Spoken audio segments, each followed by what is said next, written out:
खड़े रहो आप। राष्ट्रीय लोकदल के क्षेत्रीय अध्यक्ष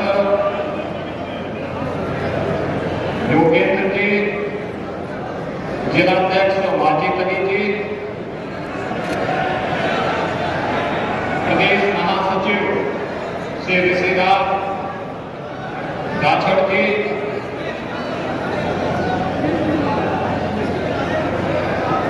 आपके लोकप्रिय सांसद और भारतीय जनता पार्टी लोकदल के संयुक्त प्रत्याशी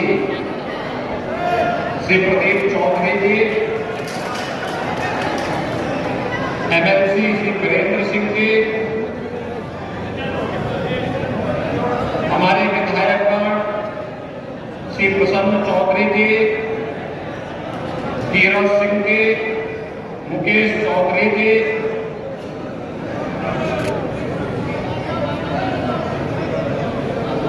पूर्व विधायक श्री तेजेंद्र निर्वाल जी,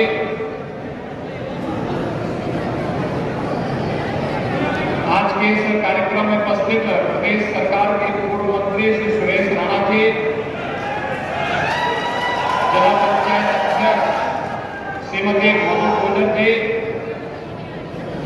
मनोज सिवाज जी, धर्मेंद्र भारद्वाज जी, रामजीलाल कश्यप जी,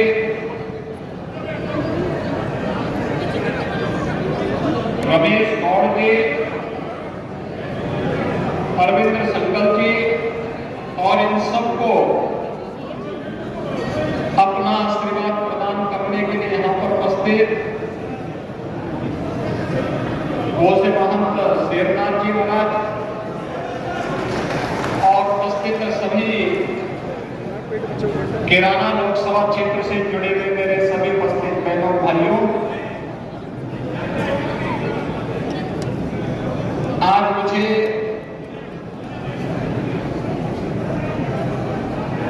शामली जनपद में एक बार फिर से आने का अवसर प्राप्त हुआ। पौराणिक और ऐतिहासिक परंपरा से जुड़ी हुई इस धरा को, जिसने इतिहास में अनेक उतार चढ़ाव देखे हैं और इतिहास को अपनी आंखों के सामने बनते हुए देखा है, इसको नमन करता हूं और आप सबका हृदय से मैं अभिनंदन करता हूं। भाइयों बहनों, मैं आज आपके बीच में इसलिए आया हूं केवल आपको एक बात बताने के लिए कि लोकतंत्र में आपको मताधिकार एक समान मताधिकार के साथ जुड़ा है। एक वोट हर वयस्क मतदाता का भारत के अंदर है और इस वोट की कीमत क्या होती है? आपसे ज्यादा कोई दूसरा उसका जीता जागता उदाहरण नहीं। यह वोट जब गलत हाथों में जाता है तो किराना में पलायन होता है और कर्फ्यू लगता है, लेकिन यही वोट जब सही हाथों में जाता है तो आपकी कावड़ यात्रा भी निकलती है और विकास भी धूम धड़ाके से आगे बढ़ता है।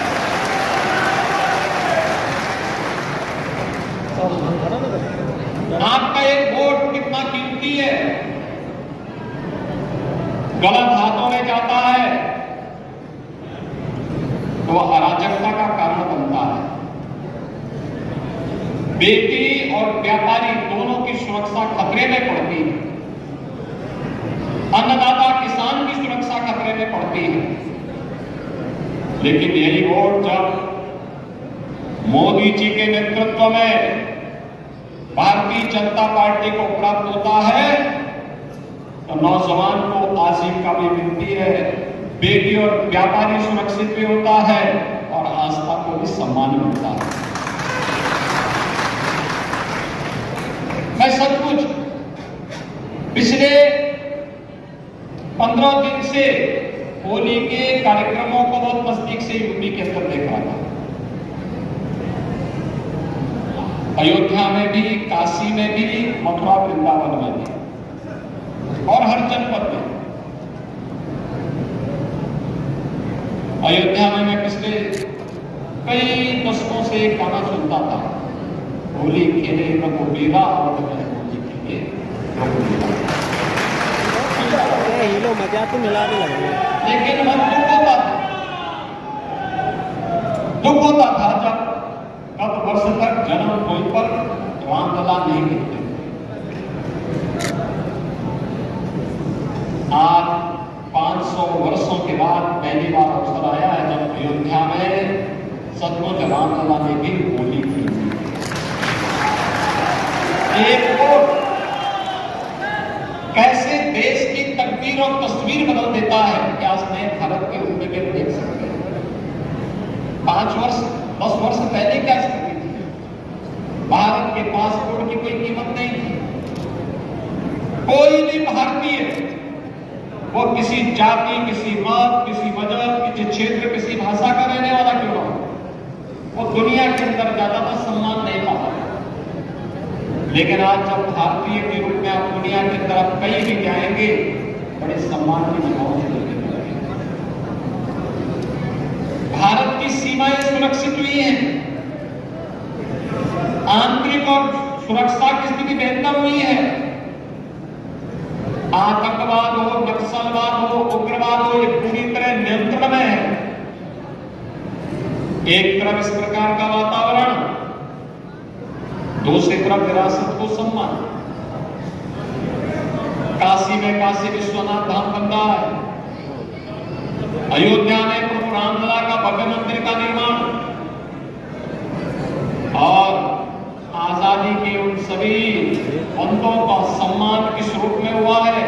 आजादी के अमृत महोत्सव वर्ष में हर घर तिरंगा के माध्यम से हम सब ने उस आयोजन के साथ जुड़कर के देखा है।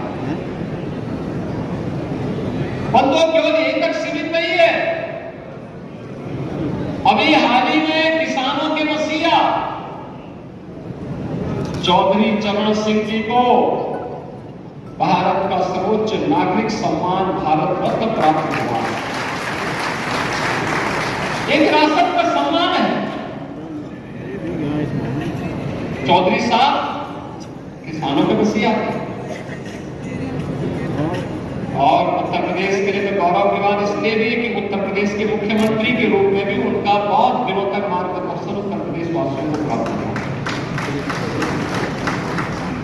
एक लंबे समय तक उन्होंने किसानों के लिए, दबे कुचलों के लिए, समाज के अंतिम पायदान पर बैठे हुए व्यक्ति के लिए अपनी आवाज बुलंद की थी। देश की सरकारों को झकझोरा था कि भारत को विकास की बुलंदियों तक पहुंचाना है, तो इसका रास्ता गांव के खेत और खलिहानों से होकर के जाता है और इसके लिए किसानों का सम्मान करना है। चौधरी साहब को ये सम्मान करते हुए प्रधानमंत्री मोदी जी ने देश के अंदर 12 करोड़ किसानों को प्रधानमंत्री किसान सम्मान निधि की सौगात दी। किसान पहली बार 6,000 रुपए सालाना प्राप्त कर रहा है।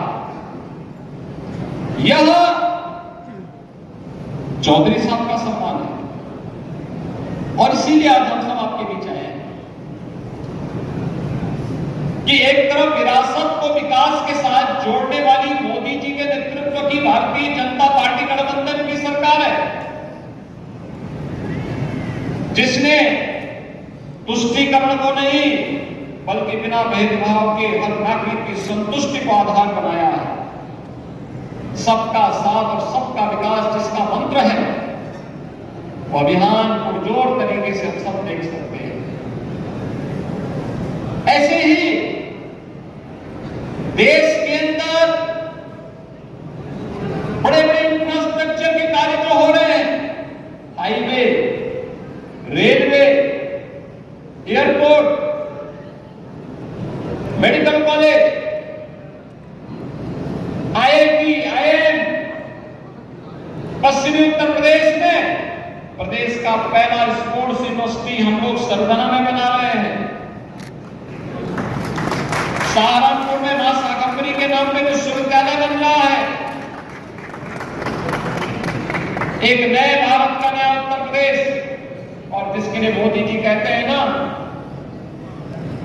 कि हमें विकसित भारत की संकल्पना को साकार करना है। तो विकसित भारत होगा तब जब विकसित उत्तर प्रदेश होगा, और उत्तर प्रदेश तब विकसित होगा जब हमारा शांति, हमारा सहारनपुर भी विकसित होगा। विकास के लिए सुरक्षा चाहिए। योगी आदित्यनाथ जी शामली से संबोधित कर रहे हैं। 17 के पहले यहां पलायन होता था, व्यापारी पलायन करता था, नागरिक पलायन करता था। लेकिन अब व्यापारी और यहां का नागरिक पलायन नहीं करता है, अपराधी अब यहां का पलायन करता है।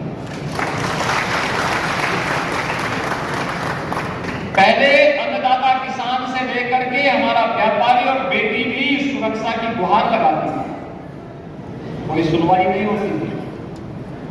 और अब एक अपराधी गले में तख्ती लटका करके अपने जीवन की भीख मांगने से मजबूर होता है। कहता था जान बकस दो, आगे से ठेला लगा करके गुजर बसर कर दूंगा, किसी को हम छेड़ेंगे नहीं। तो हम भी कहते हैं कि छेड़ोगे तो छोड़ेंगे भी नहीं।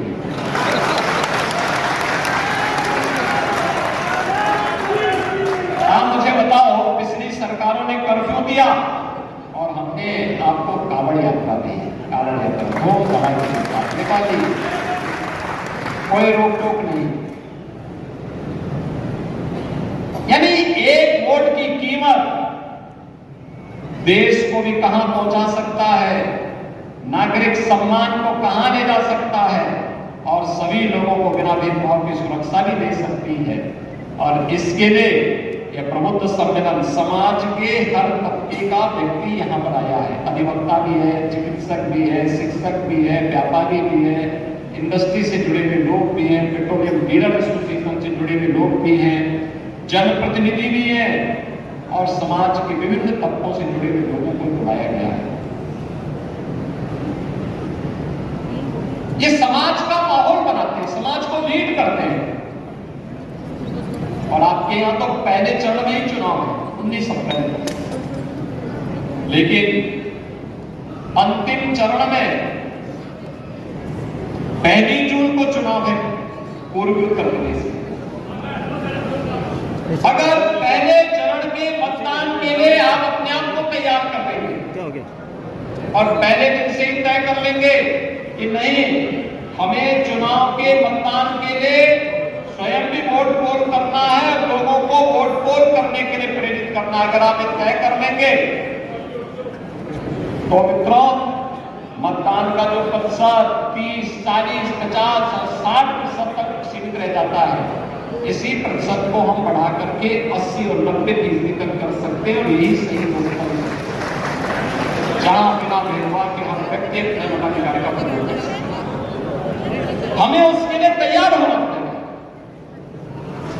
और इसके लिए नेतृत्व वर्ग को पहले जागरूक होना पड़ेगा, पहले लोगों को बताना क्या सही है क्या गलत है। प्रदीप चौधरी हमारे यहाँ के सांसद, भारतीय जनता पार्टी गठबंधन ने फिर से उनको प्रत्याशी बनाया है, और हमारा दायित्व बनता है कि प्रदीप चौधरी का इंतजार ये ना करें कि साहब हमारे घर में जब आएंगे जब बोलेंगे तब आप जाएंगे। ये हमारा दायित्व बनता है कि हम स्वयं प्रदीप चौधरी बने और मोदी जी की झोली में 13 लोकसभा सीट को एक बार फिर वोट बढ़ाने के साथ ये हम सबका दायित्व बनता है। और इसी के लिए आपका आह्वान करने के लिए आए, सब चुनावी सभा करने के लिए हम लोग आएंगे, लेकिन चुनावी सभा के पहले हमारे प्रबुद्ध जनों का दायित्व बनता है कि वे भी अपने नागरिक कर्तव्यों का पालन करते हुए समाज में एक माहौल बनाए कि देश के अंदर की जो आवाज है कि फिर एक बार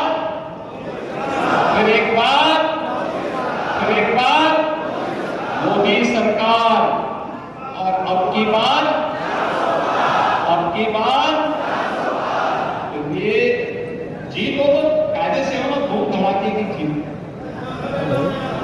अगर उत्तर प्रदेश 80 लोकसभा सीट एक साथ दे देता है तो देश के अंदर 400 सीट आने में कोई समस्या नहीं है।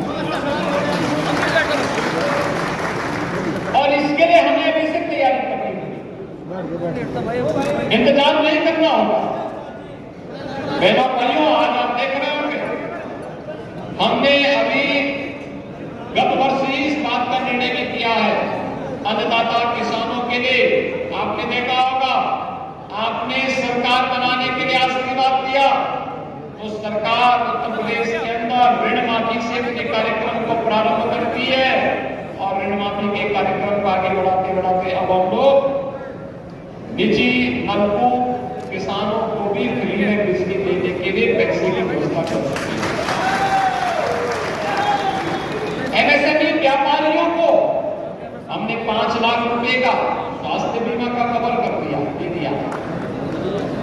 सुरक्षा और समृद्धि के नए नए आयाम जुड़े जा रहे हैं और ये सब संभव हुआ है मोदी जी की गारंटी के ऊपर।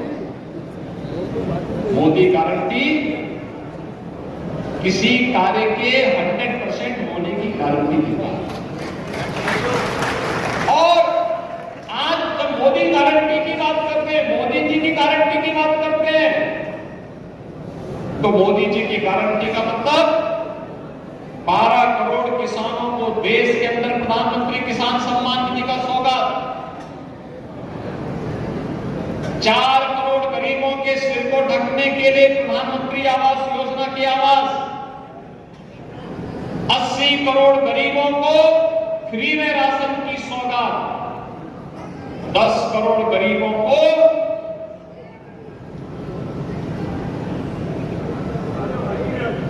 मित्रों 10 करोड़ गरीबों को उत्तर प्रदेश के अंदर और देश के अंदर 60 करोड़ गरीबों को आयुष्मान भारत में 5 लाख रुपए की स्वास्थ्य बीमा का 10 करोड़ गरीबों को देश के अंदर उज्ज्वला योजना का फ्री में सिलेंडर कनेक्शन, 2.5 करोड़ गरीबों को फ्री में बिजली के कनेक्शन। यदि जो कार्य कभी नहीं हुआ वह कार्य मोदी जी ने करके दिखाया। एक तरफ जातिवाद का राग अलापने वाले वे लोग थे जिन्होंने केवल अपने परिवार को ध्यान में रख करके काम किया, उनके लिए फैमिली फर्स्ट है, ये सब फर्स्ट है। मोदी जी ने देश के 140 करोड़ लोगों को ही अपना परिवार माना और परिणाम है देश के अंदर हर गांव को, हर गरीब को, हर किसान को, और नौजवान को और महिला को उसकी जरूरत के अनुरूप शासन की योजना का लाभ प्राप्त हुआ। और यही कारण है कि आस्था गांव में आजीविका होगी। देश के अंदर एक नई पहचान प्राप्त हो रही है, एक नए भारत का दर्शन दुनिया कर रही है। तो नए भारत में नया उत्तर प्रदेश भी दमदार तरीके से खड़े होकर के देश की अग्रणी अर्थव्यवस्था बनने की वजह और उसी अग्रणी अर्थव्यवस्था के रूप में शामली जनपद का कैराना लोकसभा सीट का भी अपना महत्व है।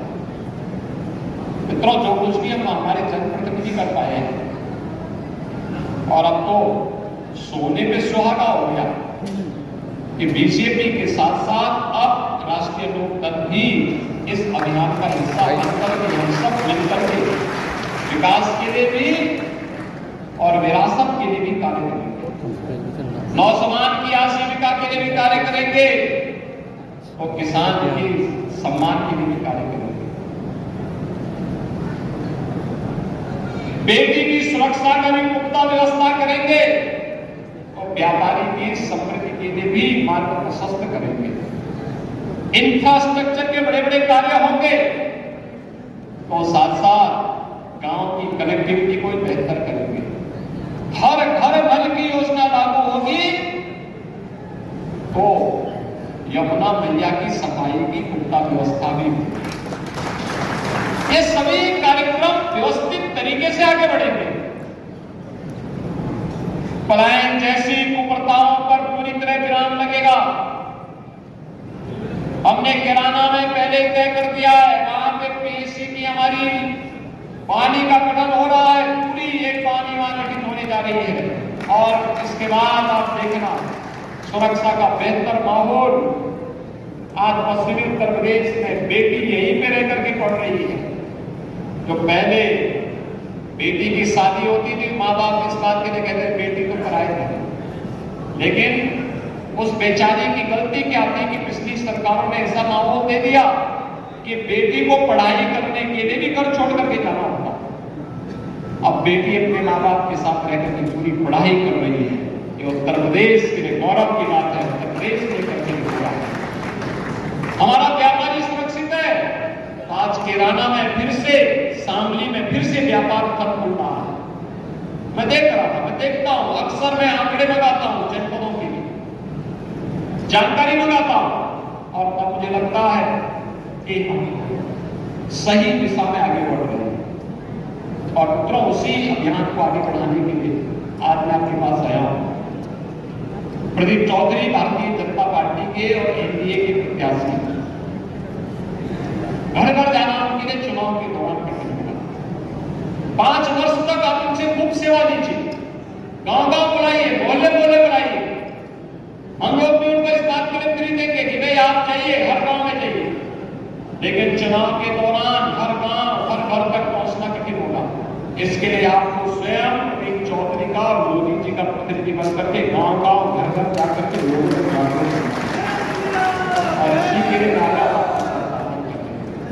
चुनावी सभा के पहले हमारी ये रणनीति तय हो जाए और चुनाव के बाद फिर से धूम धड़ाके के साथ वे गांव गांव की यात्रा के साथ जुड़ेंगे।